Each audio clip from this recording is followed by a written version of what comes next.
I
At this time, I would like to call the August 4th, 2025 regular scheduled Wayne County Board of Education Board meeting to order.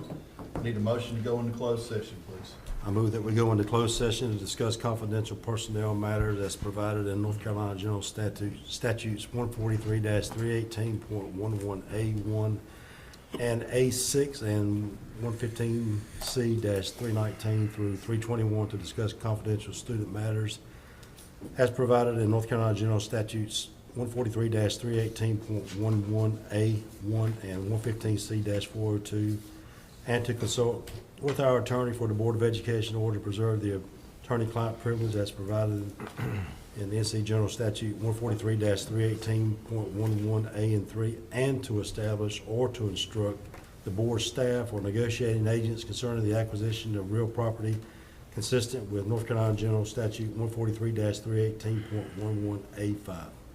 I have a motion from the vice chair. Do I have a second? Second. I have a second from Ms. Cowan. All right, all those in favor, please raise your hand. All right, we're now in closed session.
Mr. Chair. I'm sorry. See, Dr. Artis? See what I said? We're now out of closed session. Thank you. Now we are.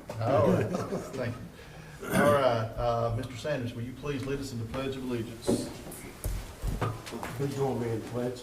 I pledge allegiance to the flag of the United States of America and to the republic for which it stands, one nation, under God, indivisible, with liberty and justice for all.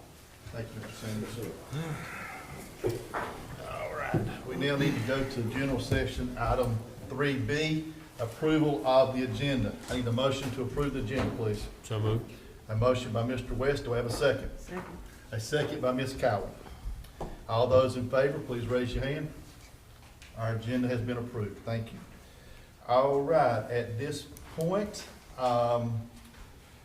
could we go to 3C, policy update? Mr. Henderson, chairperson of the policy committee. Mr. Chair, I'd like to call Dr. Tesha forward for that report.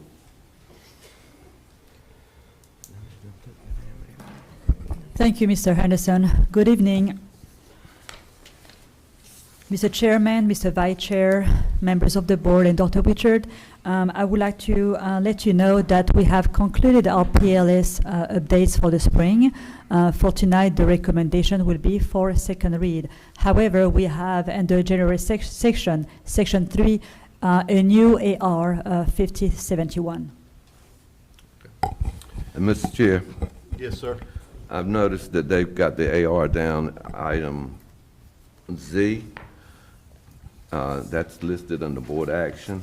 And the ARs do not require board approval.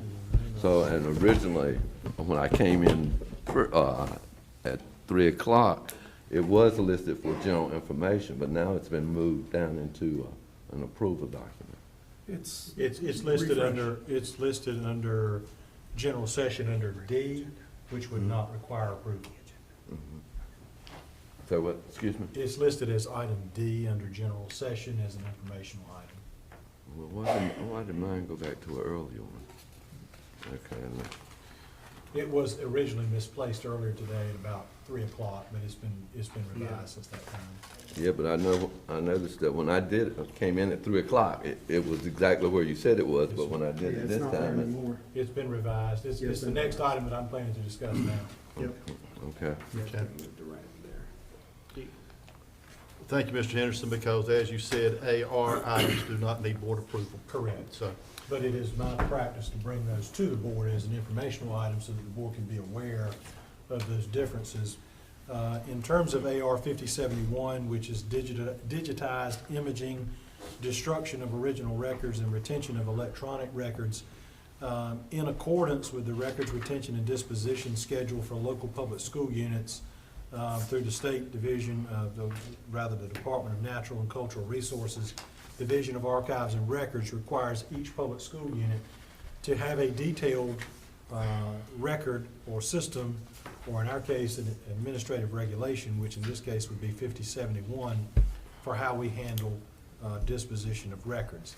In this case, as you'll note in the administrative regulation, it provides that Wayne County Public Schools shall adhere to the records retention and disposition schedule for local public units issued by the North Carolina Department of Natural and Cultural Resources, Division of Archives and Records of Government Records section, which govern the retention and or destruction of Wayne County Public Schools records as adopted by this board, to include electronic records, program operational records, transitory records, record copy, and reference copies.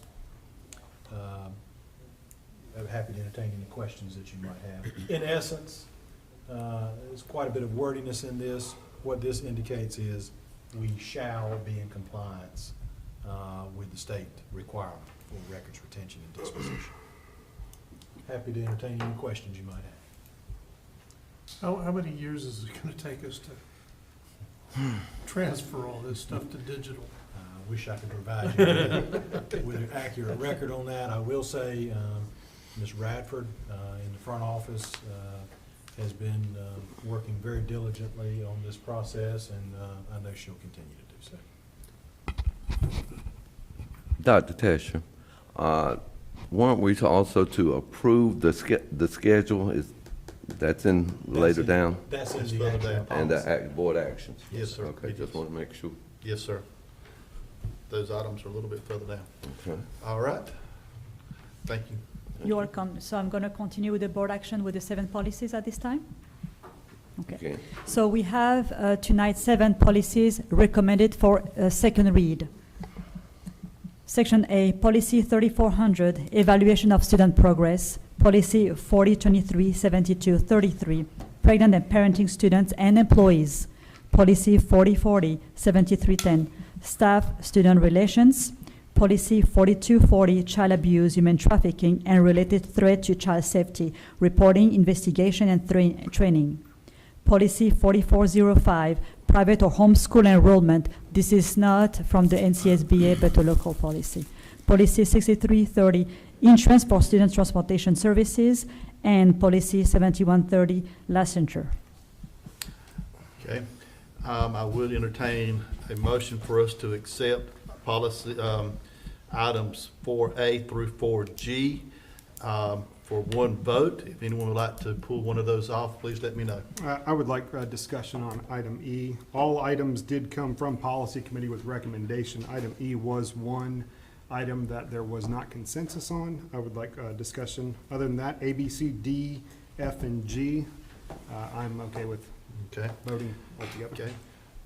Well, let's go ahead and approve those other policies if you don't mind, and we'll come back to E for discussion. That's okay? Yep. Okay. Thank you. Do I have a motion to approve policy, items 4A through 4G with the exception of item E, policy 4405, to be pulled off for separate consideration? Mr. Chair, Yes, sir. question, because those were recommended by the committee, does this really require? I believe that the motion is to approve them in one motion rather than take individual actions on each one. So if you chose to vote individually, you would not need a motion. But if you're choosing to group them together to vote on all of them, you would need the motion. Okay, thank you. Thank you. Okay. So moved. So I have a motion by Mr. Latham. I have a second by Ms. Cowan. I thought I heard, I said so moved. but- oh, you said so but- moved. All right. I'll- So moved by I'll- Ms. Cowan, seconded by Mr. Latham. All right. Okay, all those in favor of us taking a single vote for items 4A through 4G with the exception of 4E, please raise your hand. All right, unanimous. All right. These policies did come from committee, therefore we do not need a motion to, a second for that. So all those in favor of approving policy 4A through 4G, or items 4A through 4G with the exception of E, please raise your hand. All right, thank you. All right, we now return to policy E and open it for discussion. Mr. Chair, as Dr. Tesher has mentioned, policy 4405 does not come from the School Board Association. There is no state policy 4405. You will not find alignment for that. I believe that the wording in there steps outside of our authority as a board. It is specifically giving directions to a private school. If you will read inside there, I do have one other item that I'd like to discuss with that, but as elected officials, we do several things. We approve budgets, we hire a superintendent, and we approve policies. Policies are governing. This policy has got wording that specifically gives directions to private schools. And I would say that the North Carolina Department of Administration, there's a question that says, are there any public laws that are legally binding also on non-public schools? In that, it says only public school laws relating to fire, safety, sanitation, and immunization. It specifically lists out the general statutes, and then it says otherwise non-public school laws must only meet the requirements of Article 39 in Chapter 115C. This, what is written around here, does not fall within Article 39 of Chapter 115C. Thus, I think it's a little bit outside of our purview to approve this. And I think the way that we could have a little bit of a litmus test, and I'll ask the attorney, if if a private school doesn't follow this policy, what happens to them? Is there any repercussions to this particular private school? So from my discussions with Ken, I believe that the way that it's drafted and the way the language reads is that this is supposed to be saying that it's talking about the actions that you are taking based on what a private school does. And I think it's meant to guard against the scenario where a parent says to the principal, I'm withdrawing my kid and I'm enrolling them in private school. And it's saying that Wayne County Public Schools won't take that student off their rolls until the private school has sent a request for that student's information showing that that student is enrolled in that private school. If that makes sense. I know the way that it's worded kind of makes it sound like you're directing the private school to make that request to you, but it's more so that Wayne County Public Schools is making sure that parents aren't misrepresenting when they're withdrawing children from the school system.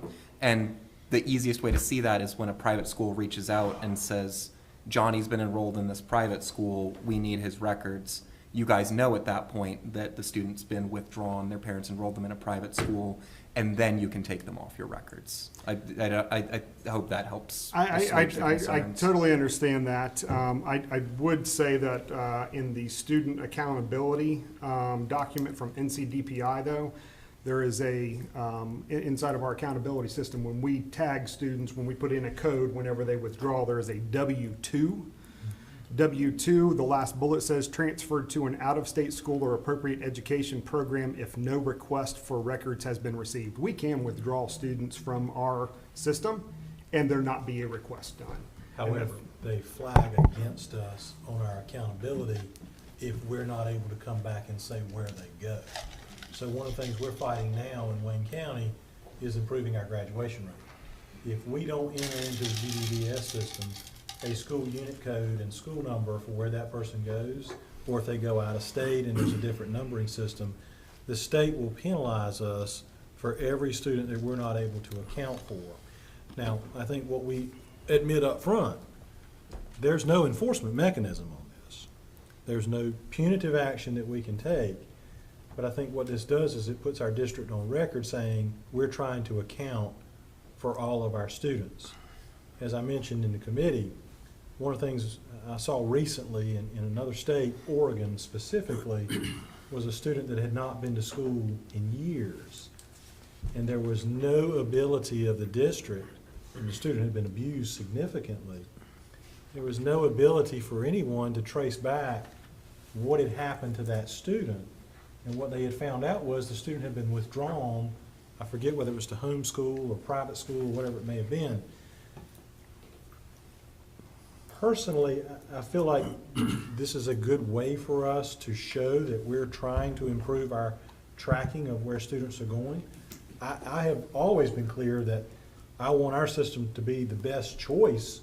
Choice is the operative word. Every parent has a choice for where their child goes to school now. We want to be that choice. Whether they go somewhere else, that's a parent's decision with themselves and their child. This is not trying to dissuade, persuade, or anything else. It's just an accountability system. So I have an issue with the wording here. It says, when a parent officially withdraws the student from a public school to attend the private school must make an official request. I think it would be better served if we said, when the student was withdrawn from a public school to attend a private school, the public school cannot officially withdraw the student from school until an official request is made from the private school. But they can. That's what the W-2 is used for. So when they enter W-2 in the student accountability software, it's an official withdrawal, but we don't have a request for the official records. That's the problem here, is that we can officially withdraw students without having a private school request. And we're telling private schools they must. Now, should they? That's why I don't like that. Should they? Yeah, exactly. Should they? I think they should, yeah. Now, if the word inside there is the private schools should make an official request, then we're not telling them what they have to do at that point. And thus, I do not believe we would be overstepping our Or governance. maybe we should say the public schools should not officially withdraw the student until a request from the public school has been, or the private school has been made. that gets rid of all the musts and doesn't force either side to do anything.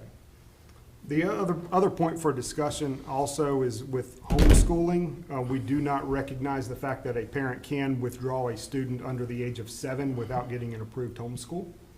And currently, right now, we say that they have to. So if we had a kindergartner or a first grader that was under the age of 7, they could withdraw their student. They don't have to officially get approved as a homeschool. But yet we're telling them that all students that get withdrawn for homeschool have got to have this. They don't have to. They don't have to get approved. So I think we got 2 errors inside this that I feel like need to be fleshed out. I know we've talked about it round and round inside the policy committee. Ultimately, I do understand, and I told the committee that it can move forward without one committee member's vote. And so if it's the pleasure of the board to approve this, the board can approve it, but I do believe that it's stepping outside of our governance when we say that they must do something. Mr. Chair, I would just speak to the fact, again, that this policy puts more accountability in place, and that's what we're really looking for, is accountability. Yes, sir. Accountability of a private school? Yeah, as far as withdrawing, yeah, and getting them into that school. Do we govern private schools? No, we don't govern, Then but how we can we govern tell- ourselves, and therefore we put into practice policies for us, not for the private school. This is to protect us. Okay, this did come from committee. So it is before the board, does not need a second. All those in favor of approving policy 4405, item 4A as written, please raise your right hand. All those opposed? All right, it's 5-2. Thank you. Yes, sir, thank you. Mr. Chair, Yes, sir. again, I would like to state for the record that we have now completed all of the policies that have been required by the School Boards Association, and we'll be waiting for our fall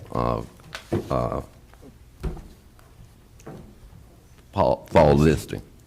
Okay. Mr. Chairman, if I could add. Yes, sir. Dr. Tetcher has been just nothing short of miraculous in her dotting of i's, crossing of t's, staying meticulously on top of this.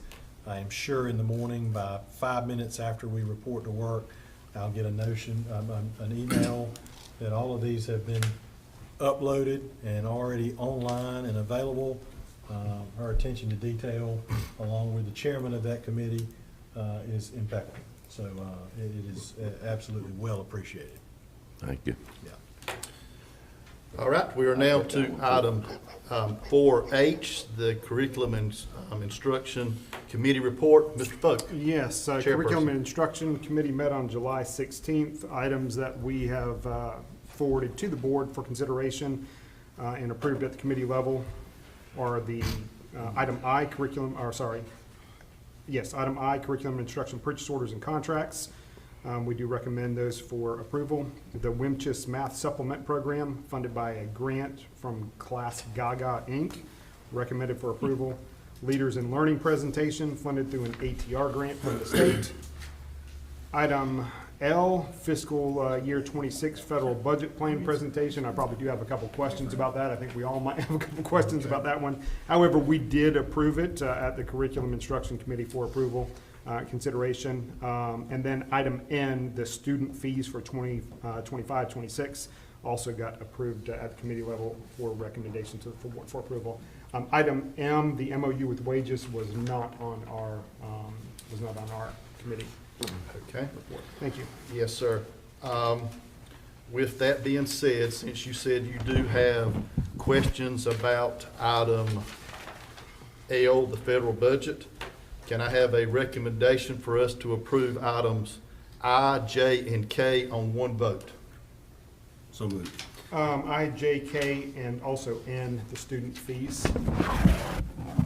That was also. N also? Yes. Okay, and N also. So I need a motion to approve items I, J, K, and N with one vote. I have a motion from Mr. Sanders. Do I have a second? A second from Mr. West. All those in favor of approving those items with one single vote, please raise your hand. All right, therefore, okay.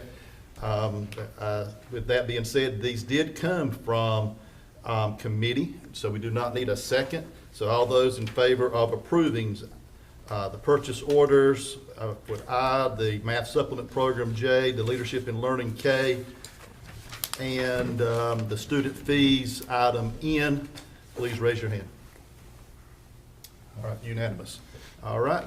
Now, Mr. Folk, you said you had some questions concerning item L, the federal budget plan presentation. I would just like to ask if there's any updates. I think there was some news that came out after we saw it. We saw some news that funding got froze, and I think some funding's been released. So just a general update, if you would. Yes, some funding has been released. I actually replaced the PowerPoint from committee with the updated PowerPoint for the board meeting. So you should see all of the updated numbers, all of the updated totals, and you should see, even though I presented in committee, what we would do if the funding was available and how we would allot that. You see the actual allotments with the detailed description of exactly where that money is going to go. The only one that still remains in the red is migrant education.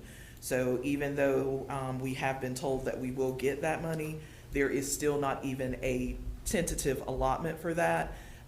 We were asked if we were going to opt in to migrant, and we have submitted a response to the opt-in that we do plan to opt in, but right now that's still at 0. We've not, so that is the only one that was not updated. You'll also see as part of your presentation that CSI and ATSI, but that's always. So we are at the end of that cycle for CSI. We will get new identification in October. So we will present an update at that time if we have newly identified CSI schools, and the same with ATSI, because those are always year to year. Mr. Chair, Yes, sir. since I do not serve on the CNI committee, I would like for that presentation to be made to the board at this time, since it's listed on our agenda if possible. Are you prepared to do that at this time, Dr. Glaspie? Sure. Okay. Bring it up. Ms. Fraley?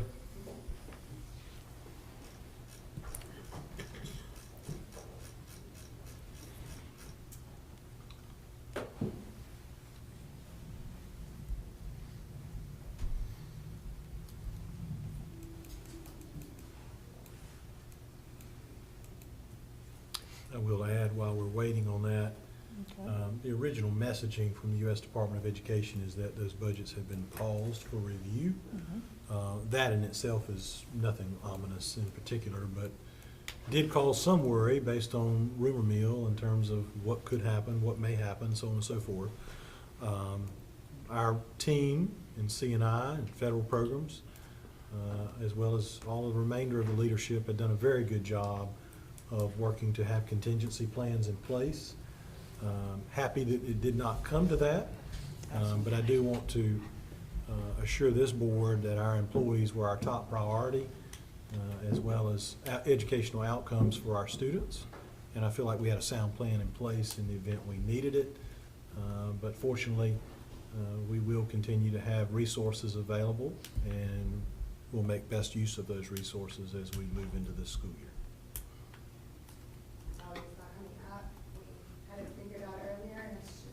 Okay. Well, while you're working on that technical aspect, do you mind presenting the MOU about wages? Because that did not go through committee, correct? Mr. Cook? Okay. Not at all. The MOU with wages, we enter into on behalf of our early education department each year. That is just an agreement between Wayne County Public Schools and wages to provide our 2 Head Start classes that are in partnership with wages. The other pre-K classrooms that we have are in partnership with the Partnership for Children and NC Pre-K. And then, of course, we also have, as you'll see in the federal presentation, early education set-asides out of Title I for our Creative Cubs classes, which give us pre-K classes at every elementary site. So that is no cost to us. That is just an agreement that we enter into with wages to provide those classrooms. and we are very thankful that we have that at every elementary school. I do need a motion to accept or to approve this MOU. So moved. I have a motion from Mr. West, a second from Mr. Folk. All those in favor, please raise your hand. Very good, thank you. Feels like we've got our presentation up. Very good, all right, thank you. Ms. Fraley. All right, so our federal budget plan proposal, and you'll see in, excuse me, the PowerPoint that was provided to you that it was revised 7/28/2025 to include the money that was previously held, which was Title I-C for, excuse me, Title I-C for migrant, Title III-A for ESL, and Title IV-A for safe and supportive and academic enrichment, which is our 108. You could go ahead to the next slide. So just an introduction, our federal programs in education refer to initiatives, policies, and funding provided by the federal government to support education in the United States. These programs aim to address educational needs, improve student outcomes, and promote equity.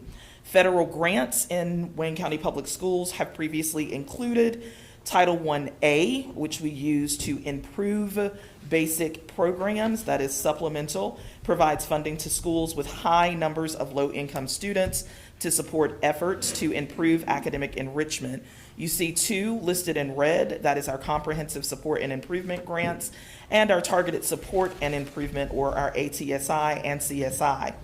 Those CSI is granted to our schools that are performing in the lowest 5% of schools performing across the state. Our additional Targeted Support and Improvement, or ATSI grants, are awarded to schools who have a subgroup of students. We have currently 8 schools that are identified. You'll see them on the last slide, so I won't spend too much time here. But all of our schools are identified based off of our students with disabilities. Title I, Part C, which is migrant students. Title II, Part A, which is supporting effective instruction. That is managed through our Human Resources Department and is not included as part of my presentation. Title III, Part A, is providing funding to support English language learners. Title IV, Part A, supports students' well-being and academic achievement through programs focused on safe and healthy schools, well-rounded education, and effective use of technology.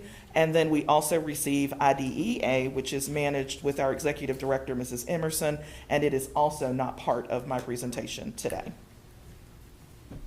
Just an overview of the federal budget's objectives. My objectives through the federal budgets under my purview this year are efficiency, sustainability, and transparency, with lots of attention to sustainability and understanding that federal money is always soft money. So looking ahead and making sure that budgeting priorities that we set aside for fiscal year 26 do not cause us any undue stress or burden in fiscal year 27. So being smart about those decisions. And again, transparency, which is what I hope to provide in what I have shared with you. So our Title I-A allotment and set-asides, you can see at the very top, our 25 through 26 allotment. This was not in jeopardy. We actually received that money on time. We got that allotment when we were supposed to have it. You also see the prior year carryover, and then the total amount that we've budgeted for being $9,311,837.52. Wayne County continues to use direct certification numbers, or the number of students who qualify for supplemental and nutritional benefits or cash assistance. Additional factors in identification are homeless identification, migrant education. These numbers were pulled from child nutrition with the help of Ms. Dewana Faison on 4/1/25. So that is the anchor date for which these numbers were pulled to determine Title I numbers. Wayne County Public Schools serves 10,623 low-income students of 17,187 students as of April 1st, 2025. That gives us a poverty rate of 61.81. This is a slight decrease of not even a full point, it's 0.88% from 4/8/24 when our previous numbers were pulled.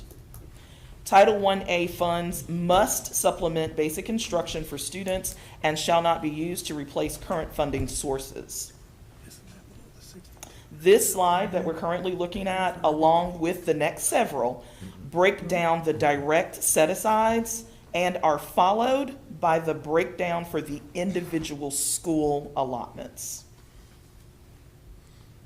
So for Title I-A, we have the private school share that we must take off the top and do equitable consultation with every private school, serving students that if they were in the public school would be served in a Title I eligible school.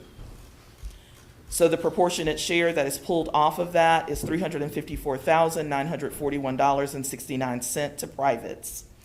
We also have a mandatory 1% parent engagement set aside and our prior year carryover from parent engagement. The mandatory 1% is the number that you see at the top. It's $41,351.48. Prior year's carryover and parent engagement, this is again mandatory set aside money that must be placed in parent engagement that we've not spent out of prior years. So you can look at the breakdown of that over to the right. We sent the entire 1% mandatory set aside out to schools to use for their parent engagement.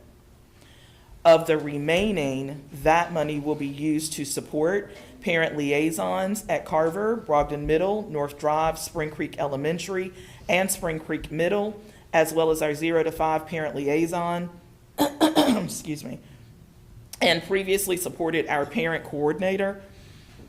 We will have $133,136.42 in operations. This will be our spring seminar.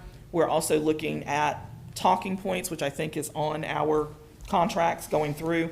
Talking points for all Title I eligible schools. All of the schools in Wayne County are eligible for Title I, with the exception of Wayne School of Engineering and Wayne School of Technical Arts. Those are the only two that are not eligible based off of poverty percentage. We do not serve high schools because our methodology focuses on early intervention, so we serve kindergarten through 8th grade schools. However, we provide comparable services to our Title I schools that are high school. We have to have a plan for, because we chose not to include them in an allotment, how then will we make sure that they are getting what they need to serve their students? Okay? So talking points will be provided to all of them. Homeless students and youth is a $10,000 set aside. This will be used for transportation and store vouchers. Administrative cost is a maximum of 12% of the total allotment.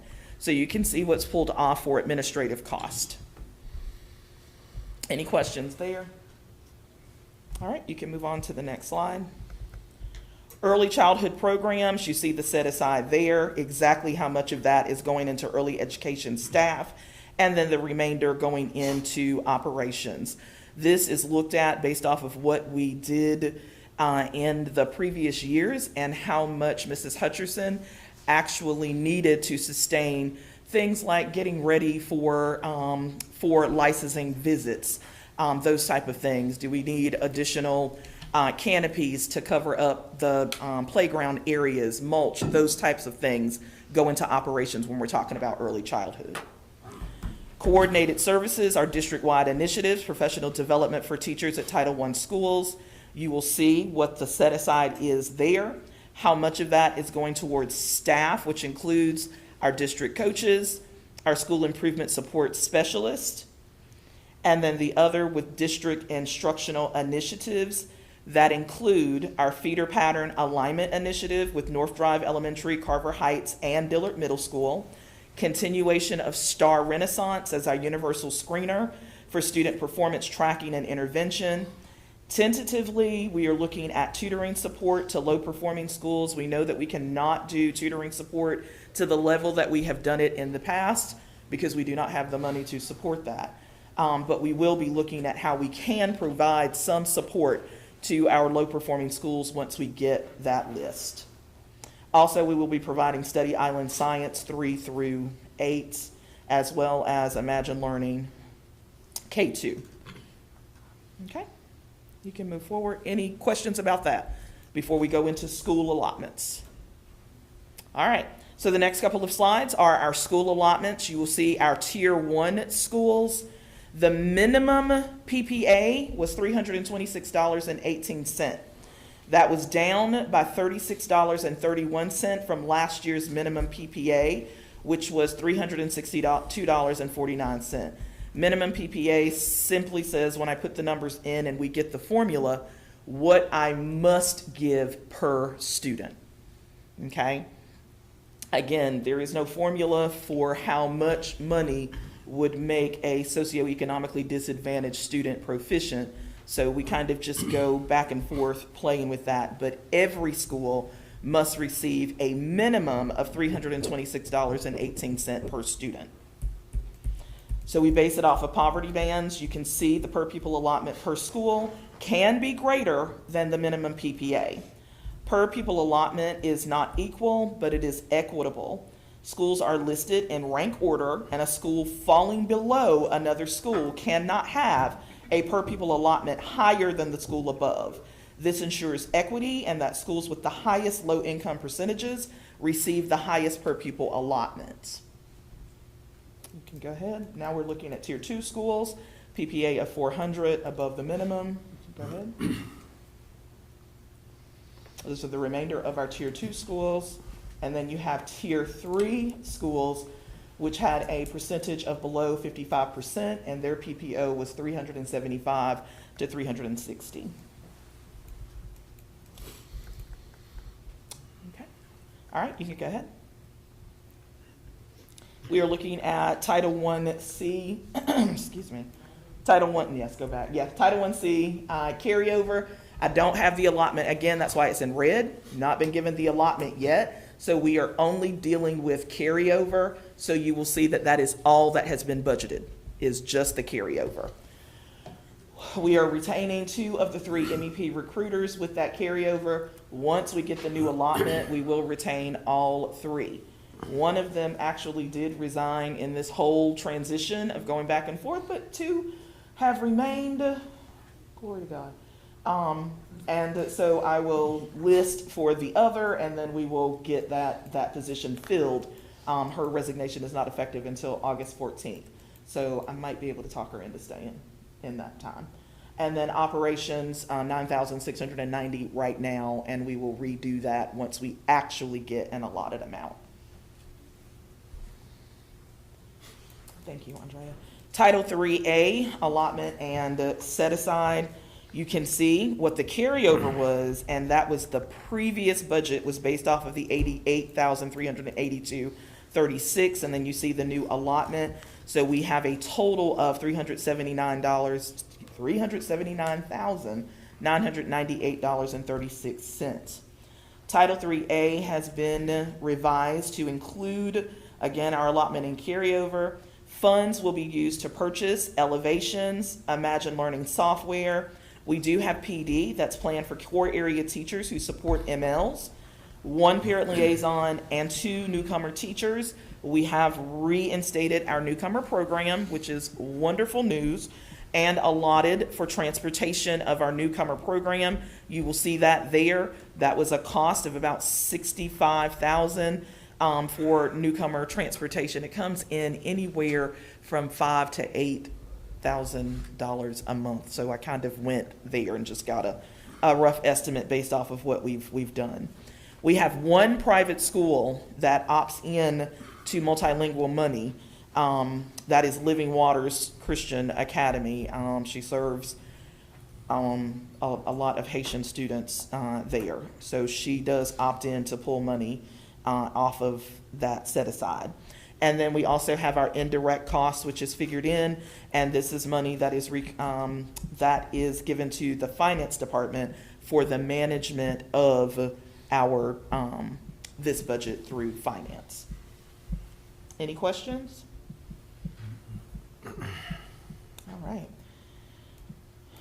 Title IV-A, Mrs. White completes a yearly initiative budget breakdown, and her budget right now totals $120,000. So you see that there in enhancements. If you would like to see that breakdown, I am sure that she would be glad to send that to you. She does a great job in managing that set aside for enhancement initiatives, things like field trips that she plans, lead teachers that work with her, professional development, all of those things. The remaining will be used to support district priorities that include provision of tutors in K-12, additional responsibility stipends for K-12 for teacher leaders working to support various areas of academic enrichment, teacher cadet, and additional work within our C&I department. You also see that we are continuing to support a behavior support person at Dillard Middle School, and we have added a district instructional coach supporting high schools this year. Any questions there? All right. Our district initiatives, I just talked to you about those, tutors, additional responsibility stipends. You can see the breakdown. We will now be able to bring Simplicity Counseling back. That was another thing that we did not want to lose. They will continue to support the 10 schools that they support. However, it will be at reduced hours. They were giving 15 hours.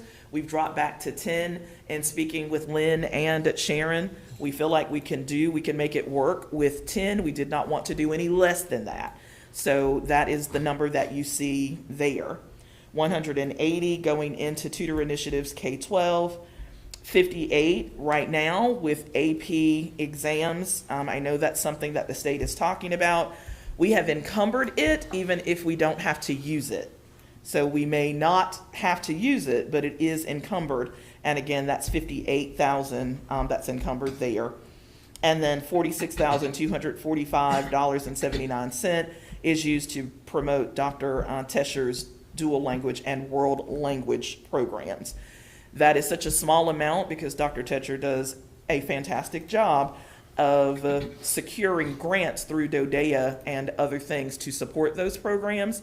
So we just have a set aside there just in case, in order to support it, because that's where it goes. Any questions with that? All right, comprehensive support and improvement. This is CSI. We've talked a little bit about that. I just gave you right now what the breakdown is. These schools are operating in carryover only. If we get a new identification of schools, and we are hoping that we will not get any new schools, if we have anything that's left, it would actually go to the new schools that are identified. But Ms. Coffin and I have been working very closely with these 3 schools to make sure that all of that money is liquidated by September 30th. They've already given me plans. You go ahead. And then additional targeted support and improvement. Again, these are our ATSI schools. You can see what schools those are. It may change in October. The fiscal year allotment that we had for those schools and how effective, because again, we want to get this money gone before the new identification. So you can see we've done a pretty effective job at spending that up. In fiscal year 24, we've only got $53.87 left. And in 25, we have $343.31 remaining that we can spend before 9/30. Our plan for implementation is to present to you today. Department and school budget communication, we've already communicated. They have sent us their initial budgets that have gone in. Fund disbursement will happen October 1. So we're still operating out of carryover right now. Mid-year plan and budget review will happen in the first week of December. You can go ahead. Title I spending ends with our schools on April 30th, and then we will begin assessing what we've done for fiscal year 26 and planning for fiscal year 27. You can go ahead. Just to recap our plan priorities are district instructional coaches and leads, K-12. These are all C&I initiatives in conjunction with federal programming, budgeting, and that's simply looking at what we're trying to make happen across the district when it comes to curriculum and instruction, and that is to continue adding 3, 4, 5 percentage points to our overall proficiency. We are going to do that in C&I by continuing to employ our district instructional coaches and leads K-12. This supports Bass, Edwards, Knowles Brock, Taylor, Merritt, and West. Our school improvement support K-12. These are our MTSS, formerly MTSS, now school improvement, Jones, Murray, and Thompson. Teacher leadership, we will continue to promote in SuperCore and in every area that we are putting our best and brightest in front of other teachers to teach, to lead, and to support, and we will continue to give them additional responsibility stipends for that. Early education, Hutcherson, Creative Cubs, NC Pre-K, and Kennan, because the earlier we intervene, the better off we're going to be. We are looking at feeder pattern support initiatives for North Drive, Carver Heights, Dillard Middle, and Goldsboro High School that you saw out of 108, because we feel like if we can get a strong feeder pattern support template program initiative where we are intervening with these students from the beginning as they move through, because we're working with the same families, we can get them on the same page, then once they move from North Drive to Carver Heights, we're not starting from the beginning, building up processes, expectations, and looking at student data. We can save some time if we can become consistent. Once we see, because we know that it's going to work, once we see that it's going to work, then we hope to replicate in multiple feeder patterns. High dosage tutoring, prioritizing our low performing schools. Why? Because high dosage tutoring works. We've seen it work through our Impact Elementary when we have a systemic curriculum, tutor training, and this intentional identification of students that we serve. It works. Leadership development, prioritizing our novice principles and our feeder patterns, computer-based assessment for data tracking, that is STAR, and we will continue to engage and empower our parents through our district PAC, our talking points, and our spring seminar. And in conclusion, I just offered some noteworthy quotes, particularly from President Lyndon B. Johnson, who initially signed the Elementary and Secondary Education Act, that poverty must not be a bar to learning, and learning must offer an escape from poverty. And then Miriam Wright Edelman, who is the founder of the Children's Defense Fund. If we don't stand up for children, then we don't stand for much. Are there any questions? You noted that Brogdon Middle School is a low performance school. I thought it came off of low performing. It did. But it's still listed as low performing. If you go to Where? page 14. You have to be off for 2 years consistently, correct? It's the same No, as- they are still listed as a CSI school. That designation, Mr. Henderson, is a 3-year designation. They were designated 3 years ago as CSI for low performance. Not, Goldsboro High was the only one we had for graduation rates. Brogdon Middle was identified for low performing, meaning 3 years ago, they were in the lowest 5% of schools performing across the state. That is not anymore. But once you get that designation, you keep it for 3 years. Okay. So they will exit. I do not expect that they will be on that list that comes out in October. Okay. Okay? Thank you. But whoever is, if we have anybody on the list that comes out in October, they will be identified for the next 3 years. Thank Okay? And as we mentioned during the curriculum instruction, that designation is something that you want them to come off of. Unfortunately, when they come off, the money comes with them. The money You comes know, with type of it. deal. So, Yeah. so it's one of those things, you know, It's definitely Because a we don't need it catch-22. we don't, you know, supposedly we don't need it no more, that's right. Right, but all of the things that you did with the money to get out of the status, you'd want to keep doing. So that sustainability part, yeah, definitely gets us. But no, I don't expect that they're going to be on CSI with the new Right. identification, not based off of their performance this year and the year prior. Thank you. You're welcome. Any other questions? Thank you for the presentation. Very good presentation. Yes, sir, absolutely. Thank you. This presentation did go through the CNI committee, therefore we do not need a second. All those in favor of accepting this budget plan presentation, please raise your hand. All right, unanimous, very good. All right. All right, we've already taken care of the wages and the student fees. So now we are to Mr. Weeks with a MOU for the University of North Carolina at Charlotte, please.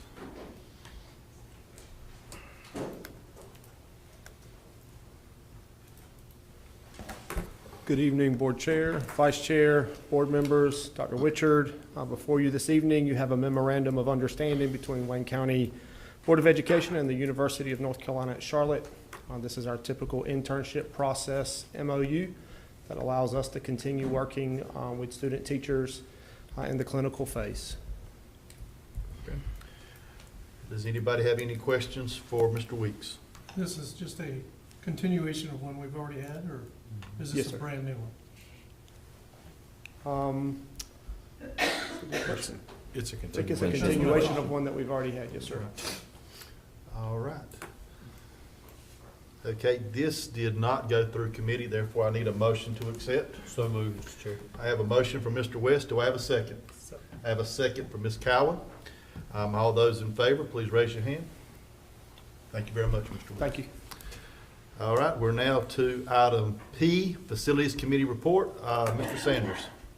Yes, sir, thank you. The Facilities Committee met on July 16th, 2025, and motion to approve the following items for the August 4th, 2025 board meeting. The use of capital funds for fencing at Southern Wayne High School with the extension of the fence going toward 117. Support services purchase orders, SRO MOUs with the Goldsboro Police Department and the Wayne County Sheriff's Department. The additional renovation costs of the Rosewood High Track. And additionally, the Facility Committee heard the following informational for discussional items: Edgewood appraisal, Rosewood Middle School update, capital budget update, and the request for qualification for the Rosewood Elementary addition project. Any other questions could be forwarded to Dr. Gary Hills. We do have one item, item Q, that seems to be out of place right now, so we'll come back to it in just a moment. But the items that did come from facilities would be items R, S, T, and U. They did go through committee, so we do not need a second. Do we have any discussions or any questions? Yes, sir, Mr. Henderson. I want to go back to the facility committee report with regard to the fencing at Southern Wayne, because I didn't see any kind of budget, any kind of purchase order, anything here. Could you give some clarification on that? I can, we approach her. Please come forward to the microphone, sir. I am actually meeting with Mr. Carter tomorrow at Southern Wayne. We're going to put that out for bid, again, just to make sure that everyone is bidding on the exact specifications of what we want. The bids the two informals we got before, I'm not sure, are meeting our needs of what we wanted to do, so we want to make sure that the bids are they're all bidding on the same job. Okay. And the same You'll recall that specifications. in that, as the meeting was left, Mr. Hales indicated that he was going to clean that process up because the specifications were not clear on what each particular person was pricing out for the project. We want to make sure that we're speaking the same language to each potential vendor so that they can come to the table with their best price for what they can provide us in an informal quote. Thank you, sir. And we added an additional length to the front of the school to go out towards 117. That was not in the initial quotes that we did receive. So we added another 500 feet of fencing there as well. And how about the gate? The gates, they're in the project as well to go ahead and quote those. Right. All right, thank you, sir. Mr. Sanders, John, from the facilities, I don't see it on here, but I'm just asking, because we've dealt with this for quite some time. Is there any update on the survey of the particular small piece of land up at Charles B. Aycock north of the school that we? I haven't heard anything since the last time we talked. I did reach out to Mr. Butler. I think he had another death in the family, so I have not heard back from him, but I did reach out, so I'll follow up on that. Okay, thank you. Any other- We're on his radar. Okay. Any other questions before he sits down again? Dr. Hales, Okay. the amendment to the Barnhill contract, have you received word from Barnhill yet, or does that need to be passed pending legal review? I did send it to Barnhill. I have not received anything back from them, but, so if you want to And say. Mr. Chair, that should be passed pending legal review in the event of the need for Okay. changes. Okay, very good. All right, so I would like a motion for us to approve items R, S, T, and U pending legal review on item U with one motion, please. So moved, Mr. Chair. Okay, I have a motion from Mr. West. Do I have a Second. second? I have a second from Mr. Latham. If you'll draw me back to Q, I'll I explain. will, yes, sir. All right, so all those in favor of us passing this with one vote, please raise your hand. All those opposed to us passing it with one vote? Okay, Abstain means, okay, so he's abstained. You have to vote on it under your rules of parliamentary procedure, Mr. Henderson. well, I've abstained in the past, and it's An not been questioned. abstention means a positive Yes, vote. Yeah, it's a- positive vote. It's a That's yes fine. vote. Okay. All right. So, So at this point, we now need to vote on items R, S, T, and U, with U pending legal review. All those in favor of approving those 4 items, please raise your right hand. All right, very good. Okay, thank you. We now need to circle back to item Q, the adoption of the records retention and disposition schedule. Thank you, Mr. Chairman. This apparently slipped when it was being reorganized today in terms of items that are required for motion or items that are simply for information. This is in order for a motion by the board to adopt the North Carolina Department of Natural and Cultural Resources Division of Archives and Records Government Records Section for Records Retention and Disposition Schedule. That's a mouthful. Local public school units are required to have a schedule in place. Wayne County has not had the most current version in place. By your action here tonight, should you approve, this would adopt the state's most current requirement, as you can see in the attachment, the state's requirements under that particular ordinance and statute. Mr. Chair, Yes, sir? I would say that this was brought up in our policy committee meeting, and I think we voted to move it forward. Yes, sir. And it ties back to what was actually the AR that you mentioned earlier. Right, Yes, that's sir. correct. All right. So this was actually referenced, but did it come out of committee with a motion, sir? I think it is. It did? Okay. Didn't it, Dr. Tasher, that we approved this to be sent to the board for approval? Okay, so it came out of committee, therefore we do not need a second. All those in favor of adopting item Q, the records and retention schedule, please raise your right hand. All right, very good. Okay, we are now down to item V, which is the Rosewood Elementary Classroom Addition Architect Selection. Thursday of last week, we had meetings with 3 architect firms who came and did presentations for us. There was a fourth firm who withdrew at the last moment. So we did have, like I said, 3 30-minute presentations, 30 minutes from each one of the groups. Therefore, the board members have had a time to reflect on their presentations, look at their questions, look at their rubric. And this time I entertain a motion for us to select a architect. Mr. Chair, I'd make a motion that we select Pinnacle Architect. Okay, I have a motion to select Pinnacle Architect. Do I have a second? second. I have a second from Mr. Latham. All those in favor of selecting Pinnacle Architect as our architect, please raise your right hand. Okay. All those opposed? All right, we have 1 vote against. All right, thank you very much. At this point, we now need to move to Mr. Latham, our Finance Committee report. The Finance Committee met at 10 a.m. on 16 July. Minutes of the meeting were approved. There were 3 finance purchase orders that were approved unanimously. to go to the board. There were 2 donations for $500 each approved. Mr. Dirksen briefed the contract estimates with AIS and VRC to digitize our student records. And at this time, VRC was the lowest bid with a recommendation to go to the full board for approval at the August board meeting.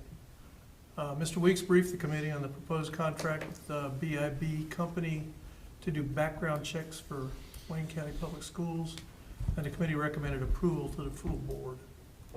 Dr. Artis briefed the committee on all the C&I contracts, which we've gone over already, and they were deferred. They were approved and deferred to the C&I committee for recommendation to the full board. And Dr. Hales briefed the RFQ for the additional classrooms to Rosewood Elementary. We had a fairly good discussion on that and decided that we were going to do the presentations, which we've already done at our last special called meeting. And after that, we were adjourned. All right. Thank you very much, sir.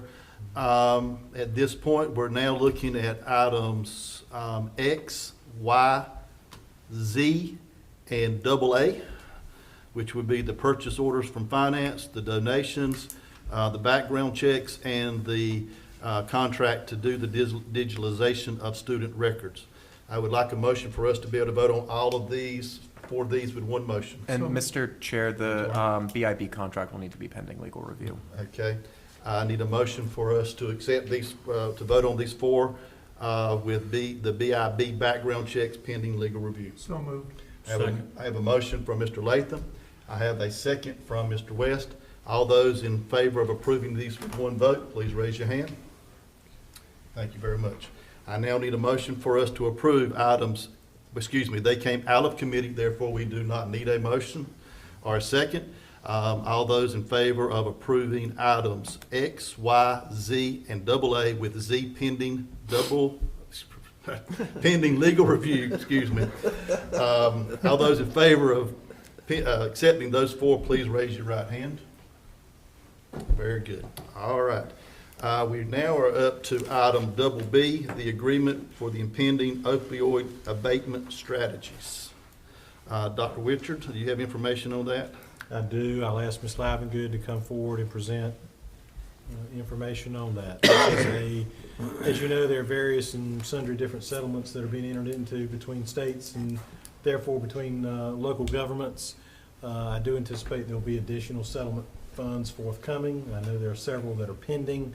As you know, opioids have wreaked havoc on communities. Ours is not immune, and so therefore different judgments have been entered into against different organizations, and now funds are being ordered.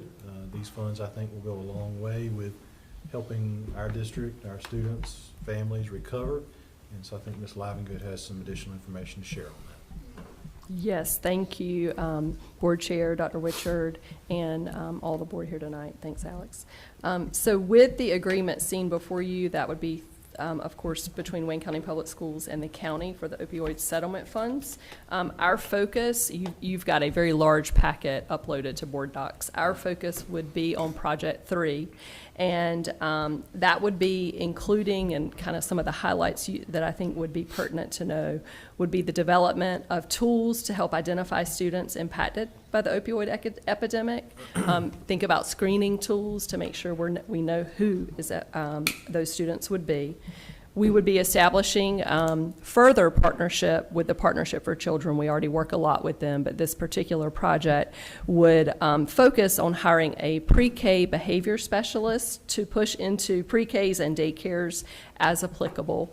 And of course, you're thinking opioid epidemic. We're hearing and seeing a lot of things across pre-K classrooms and hearing about things in daycares, and so we know that the need is there for our students. Wayne County Public Schools also would be looking and working to hire an elementary behavior specialist. Again, thinking behavior in terms of possibly opioid-affected students here. As well, Character Strong Tier 3 supports that would run across all grade levels, kindergarten through 12th grade. We also would be looking at the development of information sharing pathways. So think, again, collaboration with folks in supporting children receiving 0 to 5 services. So again, 0 to 5, working with our partnership folks before entering kindergarten. And then providing trauma-informed training to better support students affected by the opioid epidemic. We are recommending approval of the agreement that you see before you pending final legal review. And I do believe there were some final edits that the attorneys were working on. For which one? For the opioid settlement, Yes. Yes, yeah. yes, Our recommendation would be pass pending legal review. yes. One thing I would like to say is we're greatly appreciative of Wayne County government's screening process in considering us for these funds, because the state has awarded these funds and then they're awarded to county government for disbursement based on project of application and presentation. Our project was deemed suitable for best use of these funds within Wayne County. Certainly, I would be remiss if I did not thank Ms. Livengood, Ken Dirksen for the countless amount of hours that they put into, as well as others, putting this particular project presentation together. That's resulted in our district being awarded these funds, which are greatly needed. So again, appreciate all the hard work and diligent effort that went into that. So am I seeing this correct, that you actually submitted 3 different projects, but project 3 is the one that was accepted? That is correct. Okay, Yes, and sir. project 3 does start on page 40 of this 154-page document. That is, So- that is correct. It's around page 40 through about 54, I think Okay, it all is, right. That's 52, what I was 54. making sure I was looking at correctly. I'm Okay. sorry I did not make reference to that, No, yes. that's fine. I was just making sure. And the total on that project 3, the total award is over 3-year period is $485,139. Excellent. So, All right, thank you. All right, so at this point, we now need to have a motion to accept this agreement with the opioid abatement strategy. So I need a motion to accept, please. So moved. Have a motion from Mr. West. Pending legal review. Pending Mr. legal Board Chair. review. Yes. Do I have a motion pending legal review? Thank you, Mr. West. Second. A second from Mr. Folk. All those in favor of accepting this agreement, please raise your right hand. We are unanimous. Very good. thank All you. right, we are now down to the contract for contracted preschool behavioral specialist services.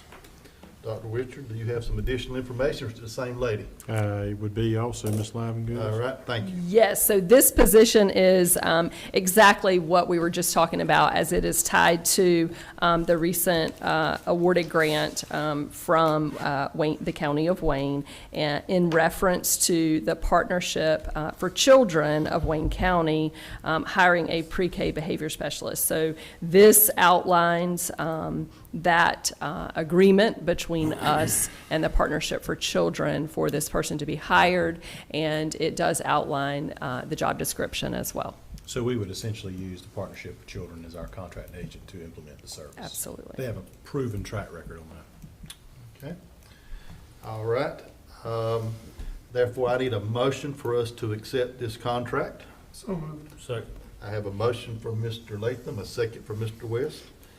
All those in favor of accepting this contract or entering into this contract, please raise your right hand. We are unanimous. Thank you. All right, thank you. We are now at item DD, an MOA between the Wayne County Board of Education and Liberty University. Yes, sir. So this, what you're looking at here is typical of our standard agreement when, and this is specific to school social work program there at Liberty for interns seeking to become licensed as school social workers. And we actually, side note, have an MOA with Liberty for school counseling already. And we have a former employee who is seeking this school social work license. And we are looking to approve this so that we can move forward with So this this is student. simply a continuation. We have not had an established social work agreement. So it was established with the Masters in Counseling program, and so now we're looking to do a similar type agreement, yes, sir, with social work. Okay, a motion is in order to accept this MOA. So moved. I have a motion from Mr. Henderson. Do I have a second? Second. A second from Mr. West. All those in favor, please raise your right hand. Very good.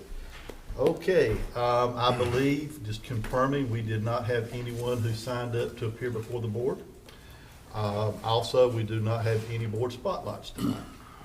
Okay, all right, so we're now to item 7, our consent agenda. A consent agenda is a group of items passed with a single motion and a vote. These materials and/or items are routine business or have been thoroughly discussed in committee meetings open to the public and attended by board members. No debate is allowed on any item included on the consent agenda. If a board member wants a separate consideration of any item, it may be removed by request. Okay, therefore, I need a motion for us to approve the consent agenda. A motion to approve the consent agenda with the closed session minutes from July 31st remain closed. Okay? Second. Okay, I have a motion to approve the agenda with the July 31st closed session minutes being remained closed. All right, and I have a second from, No, didn't you say no seconds required on the consent? In okay, your I'm instruction? sorry, he's got it. Okay, he made the motion. All right, so we need a second with it being closed. Correct. I made the motion. Okay, Craig, Craig made the motion. okay, that's right, you just read the information. I'm sorry, you I made the made the motion to keep it closed. Mr. Latham has the second. You got the second, very good.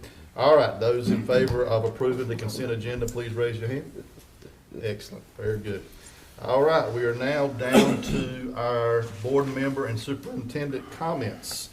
Mr. Sanders, our at-large member, you are first, sir. No comment. Thank you. No comment, all right. Representing District 1, Mr. Chris West, no comment. no comment. Representing District 2, Mr. Lynn Henderson. I only have one comment, and it's related to tutoring programs. Our church is in partnership with Tutor to the Top out of Bronze Chapel, and we were given a presentation yesterday about the effectiveness of that program. And the tutoring into the top at my church is up and running well. So I'd like to compliment Ms. Connie Wells and her staff for putting together such a good program, and to my church for allowing it to occur. Thank you. All right, very good. Representing District 3, Ms. Bridget Cowan. No comment. I was going to say, I will say, I didn't know Lynn had a church. I attend the same church as our church.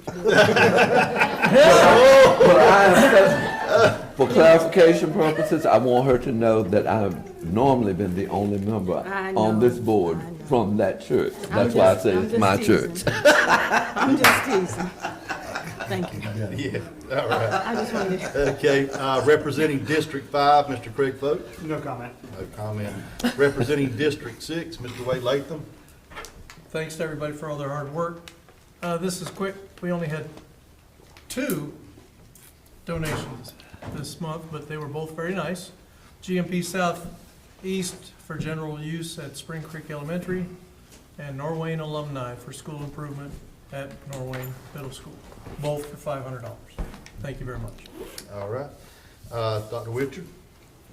Thank you to staff for all of your hard work that you poured into making these meetings successful. I'd like to say especially I'm appreciative of Ms. Fraley for filling in tonight in Mr. Dirkson's absence. Did a great job, particularly with on the fly, pulling up presentation, getting that going, and making things happen. Thank you to Dr. Glaspie for your presentation this evening, very thorough, thoughtful, and again, we just have a solid team of professionals within our district working hard to make our district better every day. Our next meeting, our school district will be underway, starting the 25-26 school year. So I want to wish everyone a safe start. I'll be crafting a message to go out soon about expectations for students, for parents, for our community, for the start of a great school year.